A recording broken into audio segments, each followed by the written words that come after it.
नमस्कार दोस्तों, मैं संदीप, आप देख रहे हो मेंटरिंग और इसी के साथ आज की बिजनेस और टेक्नोलॉजी स्टार्ट कर रहे हैं। तो सबसे पहले न्यूज आ रही है वो है बायजूस को लेकर।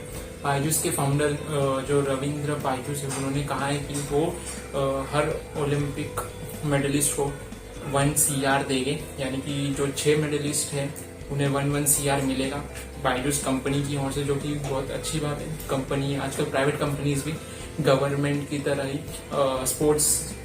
स्पोर्ट्समैन को ये इनिशिएटिव दे रही है ताकि लोग और स्पोर्ट्स खेलें और इंडिया मेडल जीते। और साथ ही साथ सबसे इंटरेस्टिंग ये चीज है कि जो नीरज चोपड़ा है, हमारे गोल्डन बॉय, उन्होंने 2 करोड़ का जो फंड देने की बायजूस ने बात की, डिक्लेयर की है, वो 2 करोड़ देने वाले। रविंद्र बायजूस ने ये कहा कि हमें ऐसे इनिशिएटिव लेने चाहिए एज ए कंपनी, क्योंकि इंडिया में स्पोर्ट्स को लेकर अवेयरनेस बढ़नी चाहिए, क्योंकि स्पोर्ट्स जो एक नेशन बिल्डिंग में एक बहुत बैक एंड पे रोल प्ले करता है।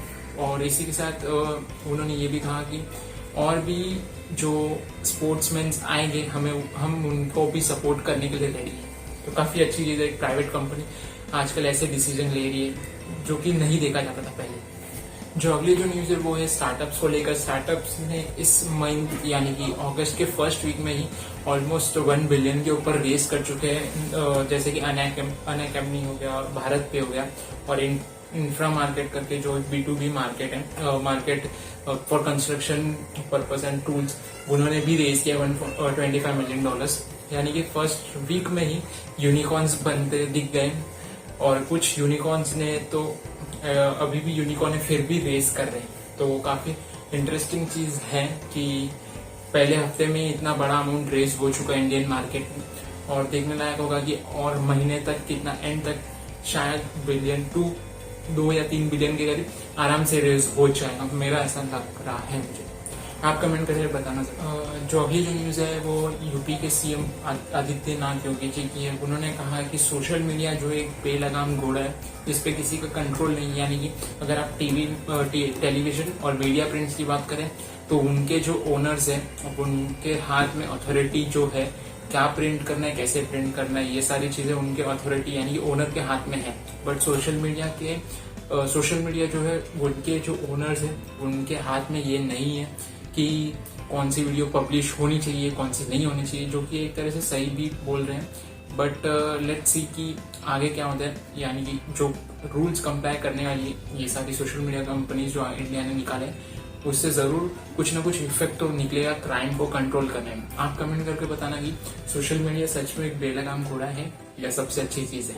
वो ओयो के फाउंडर रितेश अग्रवाल की बायजूस के बाद इन्होंने भी नीरज चोपड़ा को कुछ सैंक्शंस दिए, यानी कि उन्होंने पैसे तो नहीं दिए, लेकिन बट उन्होंने कहा कि ओयो के रूम्स जितने भी है वर्ल्ड वाइड, नीरज चोपड़ा के लिए ऑलवेज डोर ओपन है। यानी कि उनको कभी भी पैसे देके चेक इन या चेकआउट करने की कभी जरूरत नहीं पड़ेगी लाइफ टाइम तक, जो कि बहुत ही बड़ी बात है।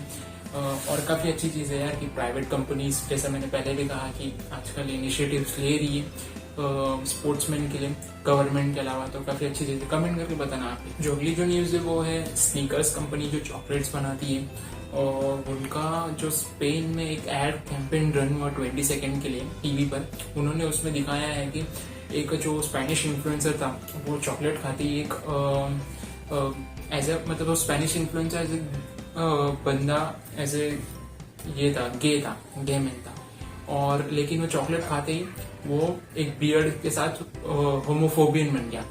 तो ये जो देखा, वो गवर्नमेंट ने कहा कि आप ऐसा रन नहीं कर सकते, और आप किसी भी जेंडर इनइक्वालिटी नहीं फैला सकते हमारे कंट्री में अगर आपको बिजनेस करना है तो। और जो कि सही चीज की, आप जेंडर इनइक्वालिटी के साथ बिजनेस स्ट्रेटेजी को कंप्लाई नहीं कर सकते, दोनों चीजें एक साथ नहीं काम करेगी उनके अकॉर्डिंग उन्होंने कहा। और कहीं ना कहीं मेरे को भी ये सही लगता है कि यार किसी भी जेंडर को बीच में लाकर बिजनेस स्ट्रेटेजी क्यों बनानी। अगर मार्केटिंग ही करनी है तो सीधी तरीके से कर लो। बट उनका ऐसा कहना था कि ये जो एड कैंपेन वो मिसअंडरस्टूड हो गया, हाँ, इसके लिए हम वापस ले रहे हैं इसको और अपोलोजाइज करते हैं, क्योंकि एक अच्छी बात की कंपनी मान चुकी है। लेकिन इनकी टैगलाइन थी स्नीकर्स चेंज द कैरेक्टर, ऐसा कुछ इनका टैगलाइन भी है। यानी कि मतलब आपका कैरेक्टर बदल जाता है खाने के बाद। तो उसके अकॉर्डिंग उन्होंने अपनी मार्केटिंग कैंपेन को डिजाइन किया था। आप कमेंट करके बताना कि ये जेंडर इनइक्वालिटी सही की गई थी या गलत की थी। मेरे हिसाब से तो गलत। अगली जो न्यूज है वो टिकटॉक की पेरेंट कंपनी बाइटडांस को लेकर है। उनका आईपीओ आने वाला हांगकांग कंट्री के लिए, जो कि अर्ली 2022 में आ सकता है। और ये लेकिन अचानक मुझे समझ में नहीं आ रहा है कंपनी को इतना बड़ा लॉस हो गया।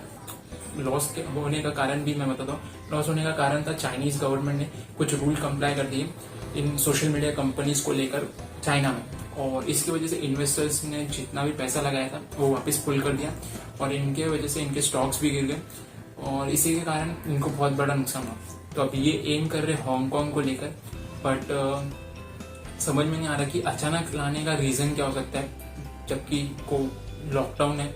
लॉकडाउन तो चलो सोशल मीडिया कंपनीज के लिए ना के बराबर ही है, लेकिन जो क्रैकडाउन हुआ चाइना में टेक्नोलॉजी हब्स को लेकर वो ज्यादा इंपॉर्टेंट है।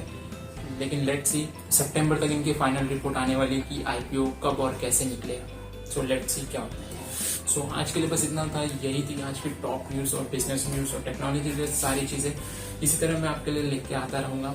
और अगर आपने हमारे दूसरे चैनल मेंटेनिंग शॉर्ट्स को सब्सक्राइब नहीं किया तो जल्दी से जाके सब्सक्राइब कीजिए। यहाँ पर आपको पूरी वीडियो देखने की जरूरत नहीं, खाली आप अपने मन के पसंद के या कोई भी अपडेट जो देखना पसंद करोगे उसके रिलेटेड आपको दिख जाएंगे शॉर्ट वीडियोस।